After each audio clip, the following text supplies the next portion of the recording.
Buenas tardes, muy buenas tardes a todos ustedes. Esta va a ser una segunda charla que voy a dar en mi canal y la charla que hoy día va a tratar sobre los hermanos Legos. Bueno, ustedes se preguntarán, ¿qué es un hermano Lego? Y les explico, son hermanos que hacen los tres votos evangélicos, es decir, la pobreza, la castidad y la obediencia en cualquier orden religiosa, pero son hermanos no clérigos, es decir, no pasan al diaconado ni al sacerdocio, simplemente son hermanos, es decir, son los conocidos como hermanos laicos. Entonces, bueno, y ya le expliqué. Bien, antiguamente se les consideraba a estos hermanos laicos como analfabetos, es decir, no sabían ni leer ni escribir.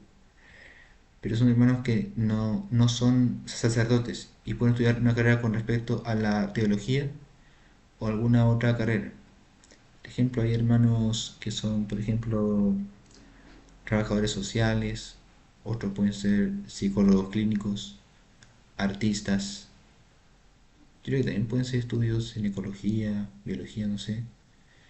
Pero eso obviamente lo pueden complementar con el estudio también de la teología y la filosofía. Bueno, claro, antes existía antes una cierta controversia sobre los hermanos Legos. Se supo de ellos por primera vez en el siglo XI y Fray Babylon, de ser un religioso benedictino, si no me equivoco, dice que fueron intuidos por primera vez por San Juan Gualberto en Vallombrosa, hacia el año 1038. Puede ser aquí una aclaración importante. La Orden de San Francisco de Asís, es decir, los franciscanos, eh, fue fundada en el año 1209 y más tarde la orden se comenzó a dividir en ramas. Obviamente se fundó por autoridad del Papa, que representa a Cristo nuestro Señor en la tierra. Sin eso no se lo he fundado, siempre con permiso del Santo Padre, obviamente. En los religiosos, por ejemplo, de San Benito de Nurcia, es decir, los benedictinos, eh, se les llama conversos y son aquellos que reciben el hábito y ninguno de ellos era clérigo. Es decir, como dije anteriormente, no clérigo, es decir, no es ni diácono ni sacerdote. Obviamente el hermano Lego, ahora que recuerdo, puede ser ordenado diácono, yo creo, o me ser como hermano. Bueno, pero al principio del siglo XI el tiempo dedicado al estudio había aumentado considerablemente. Una mayor proporción de los monjes estaba en las órdenes sagradas, mientras que un gran número de personas analfabetas abrazaban la vida religiosa. Los hermanos, luego dedicados exclusivamente al trabajo manual y labores seculares del monasterio. Si son se dedican estos hermanos al trabajo manual, por ejemplo, la agricultura, la limpieza, etcétera, y a labores seculares del monasterio. Por ejemplo, en ser de bibliotecario, en ser, por ejemplo, también el de portero, atender a las personas que van al monasterio, etcétera. Ya sea en el siglo XX, es decir, el año 1910, los hermanos legos se encuentran en la mayoría de las órdenes religiosas y son personas piadosas y laboriosas. Tienen habilidades del dote artístico, agricultura, etc. Y también el caso de las hermanas legas se encuentra en la mayoría de las órdenes de mujeres y de origen, claramente las hermanas que son, entre paréntesis, las monjas, obviamente no pueden ser sacerdotes. Para ser el sacerdote o el diácono tiene que ser hombres. Aunque parece creo que Alemania quiere aprobar el diaconado femenino sobre este sí, no, no sé, yo espero que no. Bueno, pero no sé si hay varias santas que han sido religiosas de clausura. Por ejemplo, Santa Teresa de Ávila, Santa Teresa del Niño Jesús, Santa Teresa de los Andes y otras de vida misionera. Santa Teresa de Calcuta, Santa Catarina de Siena. Bueno, hay muchas diversidades de santas. Creo que en la iglesia tenemos 10.000 y algo de santos canonizados. Y también puede haber santos no canonizados, ya que todos están llamados a ser santos, ¿no? Bueno, continuemos. Bien. Y también voy a nombrar aquí algunos santos legos. Por ejemplo, San Diego de Alcalá, hermano lego franciscano. San Benito Palermo, hermano lego franciscano. Beato Jacobino de Canepasis, hermano lego carmelita. Y San Alberto Simielowski, pero no sé que es polaco, no puedo traducir, que es hermano lego franciscano. Bueno, y con respecto a esta charla, quisiera hacer como una reflexión sobre el tema de la humildad. Muchas veces cuando un joven siente una inquietud vocacional, obviamente va obviamente a un sacerdote, una religiosa, un religioso, y le pregunta sobre esa inquietud vocacional que tiene, y obviamente primero creo que le va a indicar, a sugerir que vaya primero al seminario, donde va a haber retiros, creo que los segundos sábados de cada mes, no sé, eso depende de cada diócesis, y ahí indicarán si los formadores, si tienen la vocación al sacerdocio o no. Y muchas veces nos pasa algo, que queremos ocupar ese puesto, imponernos a nosotros mismos querer ocupar el puesto. Y el orden sagrado no es un derecho, es un don de Dios. Por lo tanto, Dios da el sacerdocio a quien Él quiere, como Él quiere y cuando Él quiere. Es por eso que probablemente ahí tristemente hay hermanos sacerdotes que han fracasado porque puede que no hayan tenido la vocación al sacerdocio, o falta de formación en la teología, en la filosofía, o se han mundanizado. Obviamente todos podemos mundanizar, no solamente el sacerdote, también el laico.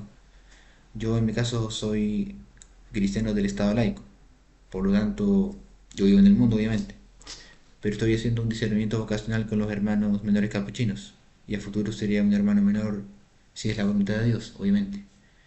Sería como un hermano lego, es decir, un hermano que no sería ordenado ni diácono ni sacerdote, se quedaría como un simple hermano. Bueno, bien, vamos a hacer una pregunta. ¿Qué es la humildad?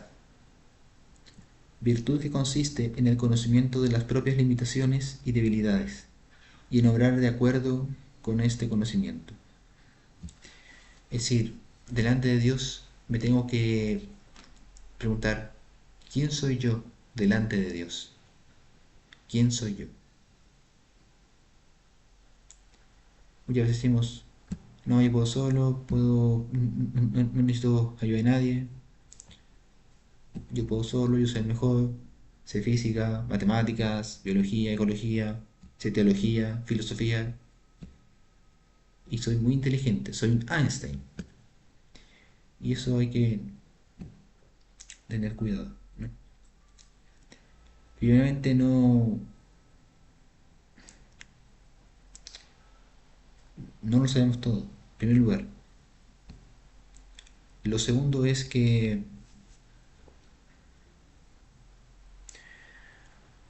necesitamos la ayuda de alguien. O sea, cuesta pedir ayuda, me incluyo. Y me incluyo que me cuesta ser humilde. A veces caigo en la soberbia y eso hay que tener cuidado. Contra la soberbia está la humildad. Tenemos que abajarnos, obedeciendo siempre a nuestro director espiritual, a nuestro sacerdote, aceptando humillaciones. Perdón, fui a buscar un poco de agua, porque me da un poco de sed. Igual no fue no no fue no tomar agua cuando te sedes, hidratarse de vez en cuando. Pero bueno, claro, sé que suena difícil aceptar humillaciones, pero es parte de crecer en la humildad. Obviamente es una virtud que cuesta y hay que pedir ayuda a algún sacerdote. Y el sacerdote te va a dar los consejos que tú necesitas para ser más humilde. Y mirando a Cristo, nuestro Señor, que fue Y cuando él nació en Belén, fue el más humilde y el más pobre de entre los hombres. Vamos a la humildad en la Biblia. Humilla más y más tu orgullo, pues el hombre lo espera en los gusanos. No insistas demasiado en tu oración. Encomiéndate a Dios y acepta lo que Él decida. Eclesiástico capítulo 7, versículo 17. Ahora voy a leer también un trozo del Evangelio según San Lucas, que no tengo la Biblia, tengo un papel solamente con pequeños trozos, dos trozos pequeños de la Biblia. Dice así: a los 6 meses, Dios mandó al ángel Gabriel a un pueblo de Galilea llamado Nazaret, donde vivía una joven llamada María. Era virgen, pero estaba comprometida para casarse con un hombre llamado José, descendiente del rey David. El ángel entró en el lugar donde ella estaba y le dijo: Salve, llena de gracia, el Señor está contigo. Del Evangelio según San Lucas capítulo 1, versículos 27 y 38. Es palabra de Dios.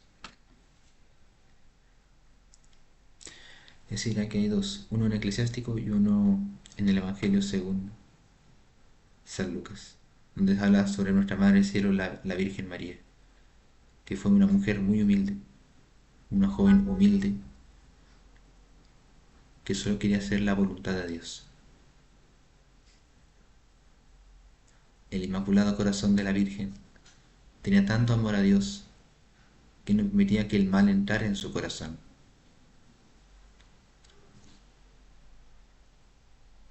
Tratemos de imitar a la Virgen en su humildad, en su pureza. Me creo que tengo que salir cosas que no están bien y que debo plantar más virtudes. Es difícil, pero hay que intentarlo. Hay que intentarlo.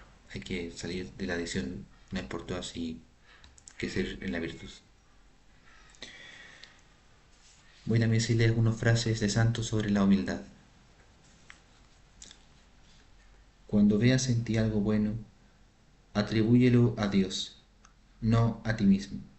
San Benito de Nurcia. Para llegar al conocimiento de la verdad hay muchos caminos. El primero es la humildad, el segundo es la humildad y el tercero es la humildad. San Agustín de Hipona. Un día me puse a pensar cuál será el último puesto que pueda haber en el mundo y descubrí que el último puesto es a los pies del traidor Judas.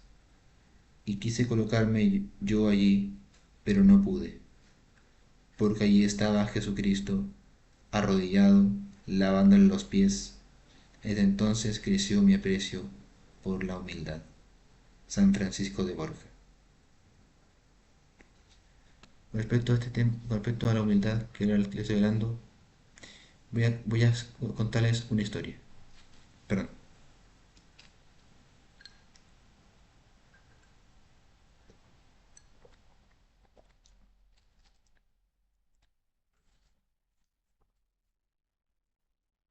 Esta historia se llama El gran pájaro verde. Dice así: había una vez un gran pájaro verde. Su plumaje, brillante e intenso, era mucho más llamativo que el de los demás. Y cuando cantaba, todo el que le escuchaba se quedaba prendado de él. Al verse más grande y llamativo, el pájaro verde se creía más importante que los demás. Y como se creía superior, hablaba a los demás pájaros con mucho desdén. Dejad paso al gran pájaro verde, ave legendaria del bosque, decía unas veces. Quitaos de ahí y dejadme pasar, que soy mucho más grande e importante que, que vosotros, decía otras. Al principio todos se retiraban al paso del gran pájaro verde, pues los admiraban pero pronto empezaron a hartarse de tanta prepotencia. ¿Quién te has creído que eres? Ser más grande y más listo no te hace mejor. Poco a poco la convivencia se fue haciendo cada vez más insoportable. Pero había otro problema. El pájaro verde, como era más grande, comía más. Los insectos escaseaban y el polen de las flores se acababa muy rápido. El gran pájaro verde no se saciaba y los demás pasaban hambre. Era necesario encontrar una solución. Perdón. Rojillo, el pequeño petirrojo, tuvo una idea. Un día cuando el gran pájaro verde volvía de buscar comida, con el estómago todavía sin llenar del todo, Rojillo le cantó desde lo alto de un árbol. Gran pájaro verde, tal vez debería probar suerte en el bosque de al lado. Dicen que allí hay mucha comida. ¿Estás seguro? Preguntó el gran pájaro verde.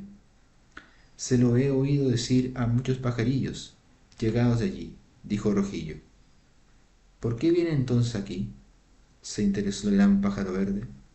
Allí los pájaros son más grandes y prefieren estar en compañía de otros más pequeños como nosotros, respondió Rojillo.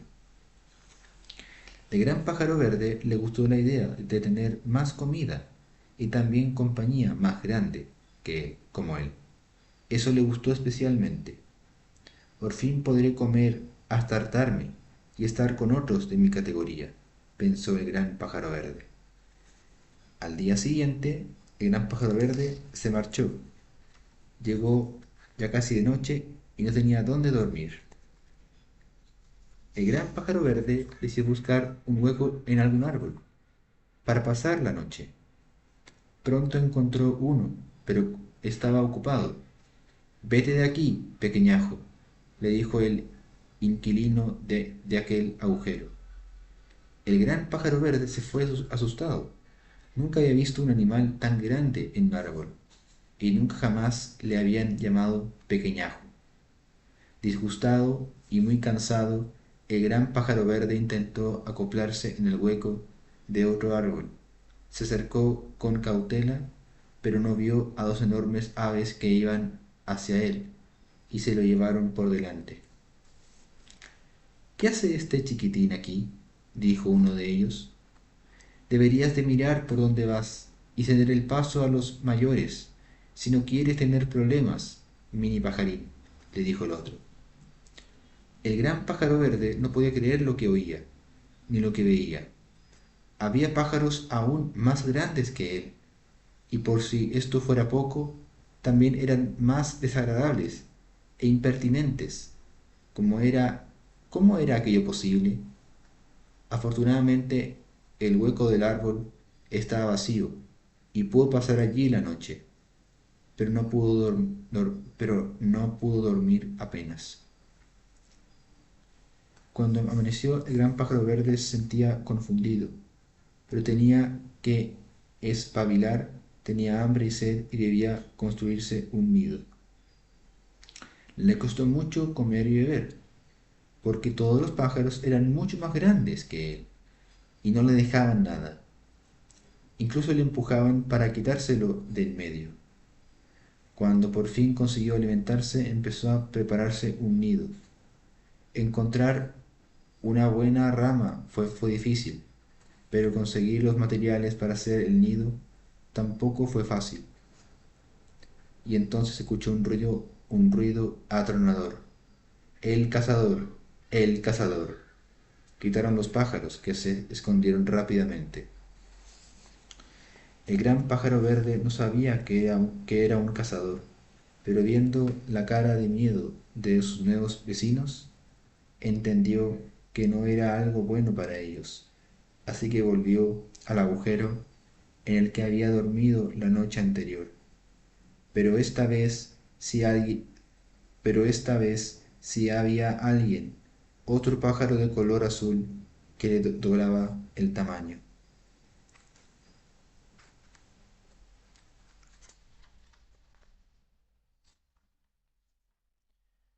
Entra rápido, que no pille el cazador, dijo el pájaro azul.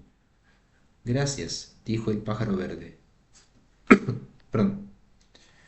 Como estuvieron allí un buen rato, el pájaro verde decidió preguntarle qué era un cazador. El pájaro azul le explicó que los cazadores iban de vez en cuando a coger pájaros y se los llevaban. Sí, esto es peligroso. ¿Por qué no os vais a otro sitio? Preguntó el gran pájaro verde. El pájaro azul le respondió. Aquí tenemos comida y conocemos todos los peligros. Hay otros bosques, pero los pájaros son mucho más grandes que nosotros. Hay otros lugares también en los que los pájaros son más pequeños, pero escasea la comida. El gran pájaro verde entendió que se había equivocado. Tal vez tenía que solucionar el asunto de la comida, pero al menos conocía bien los peligros que les echaban, que eran muy pocos. Mañana volveré a casa, pensó el pájaro verde. El camino de regreso fue muy difícil. Tenía el viento en contra y le perseguían los cazadores, que se habían quedado prendados de su hermoso plumaje verde. Cuando por fin consiguió despistarlos y llegó a su antiguo nido, todos lo recibieron con alegría. ¿Estáis felices de volver a verme? Preguntó el gran pájaro verde. Claro que sí, le dijeron. Eres nuestro vecino, nuestro compañero, nuestro hermano. El gran pájaro verde también estaba encantado de volver a ver a sus amigos. Ahora que había experimentado lo que es ser más pequeño, sintió que tenía que protegerlos. Mañana os contaré mis aventuras y todo lo que he aprendido en mi viaje, dijo el gran pájaro verde. Todos se mostraron emocionados. El gran pájaro verde iba a contarle su historia. Voy a hacer también dos preguntas de reflexión. ¿He sido orgulloso? ¿He sido humilde?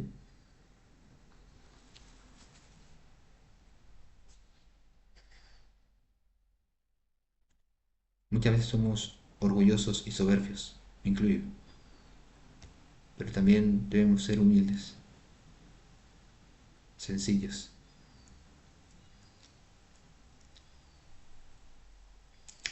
¿Cuesta? Sí, cuesta, pero hay que pedirle ayuda a Dios que nos ayude a ser humildes.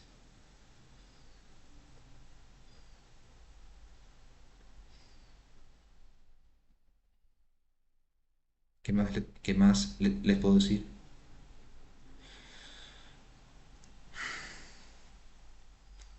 Creo que nada más. Muchas gracias y un saludo para todos ustedes.